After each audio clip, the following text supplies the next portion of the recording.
کې رب العالمین واقعا د حضرت زکریا علیه السلام بیانوي. الله فرمایي یاد کا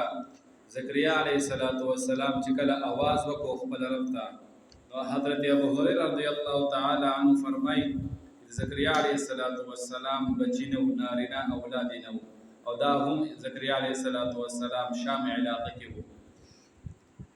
نو چې بچی نه کېدله او زکریا علیه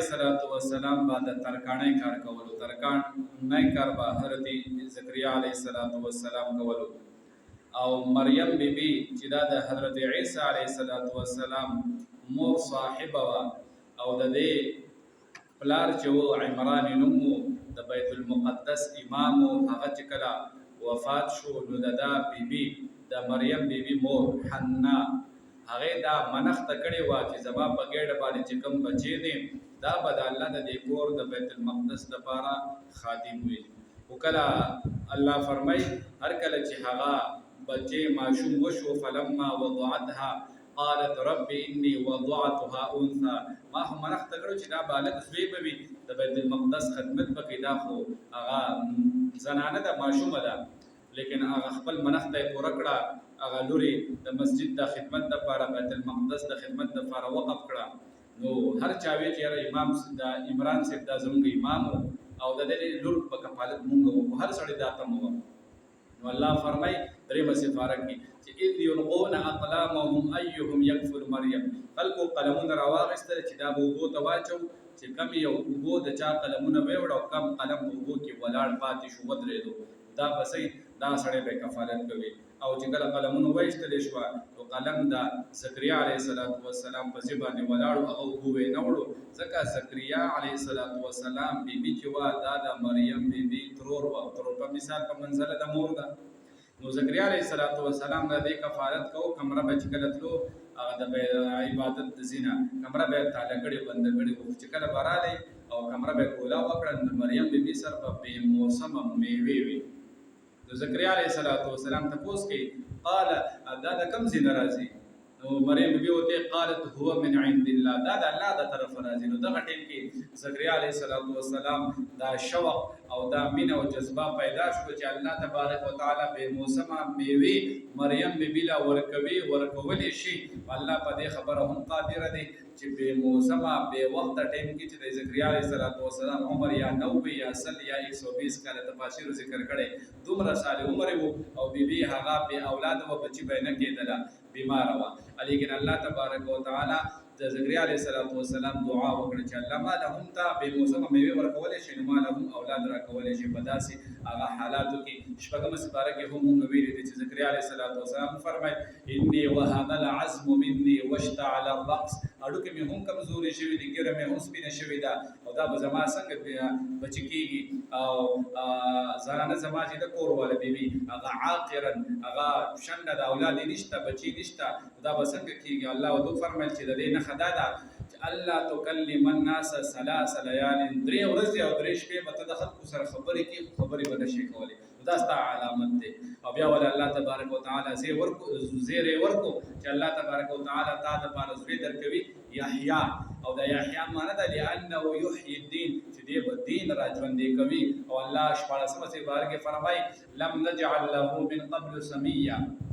داسې نوم مونږ چاله بل چاله نه دی ښودی چې کوم چې ستا زوی له مونږ کېښودو چې هغه به یحیی علیه السلام وي. دلته الله تبارک وتعالی دا واقعه د زکریا علیه السلام بیانوي.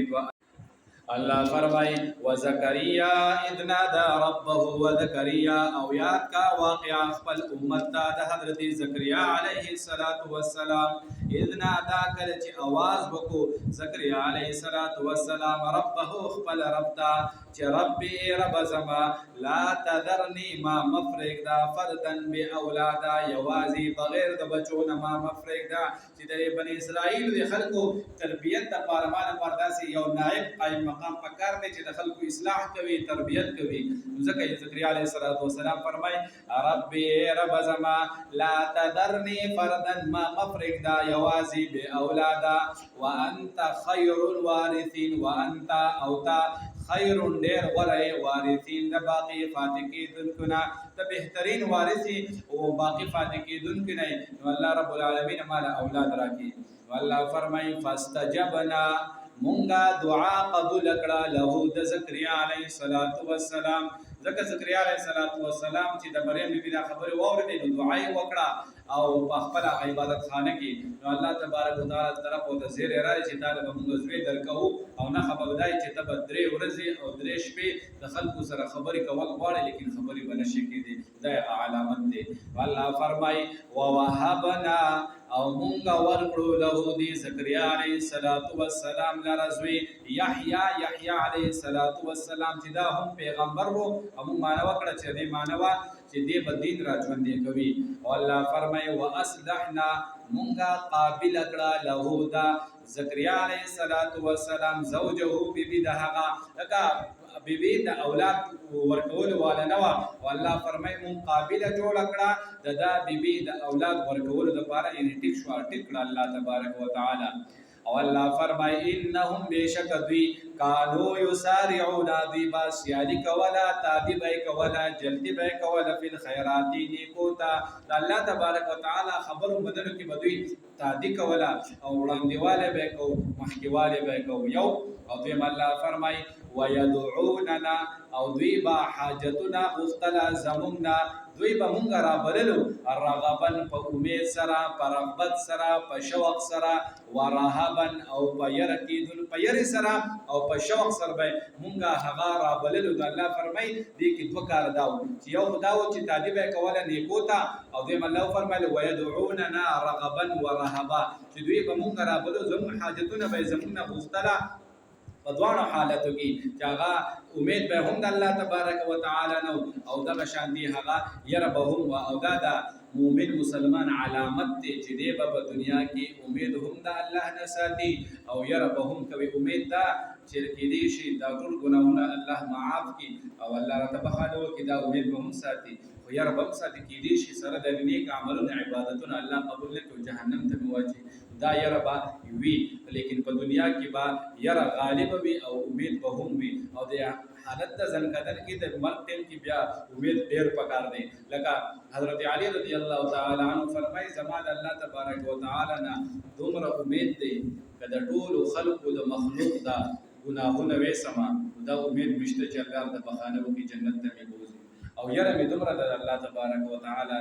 کچری د ټول مخلوق د انسانانو د نیک اعمال وسما او الله قبول لکي جهنم ته میواچي یره می هم دومره دا یا د عمر رضی الله تعالی عنہ متعلق راځي چې یره می الله نه دومره دا الله تبارک وتعالى فرمای ټول خلق لاړ شي چرتا جنت تا یو کس جهنم ته ځي نو کې دي شغه مدونه یره می الله تبارک وتعالى دا او امید دا هم دي ک الله ټول جهنم ته لاړ شي یو سړی جنت نو دا امید دي دا وځي دغه شان دي الله فرمای چې دا پیغمبر علیه السلام زکریا علیه السلام هم چې دوی په دعا کوله مونږ ته ازمون نه به غوښتله رغبا ورهبا امید لرونکي پر رغبت سره او په ير سره او دریم الله فرمای وکانو لنا خاشعين وکانو او دوی لنا زمون دفار خاشعين عاجز کون کې خشوع کون کې عاجز کون کو دا زمون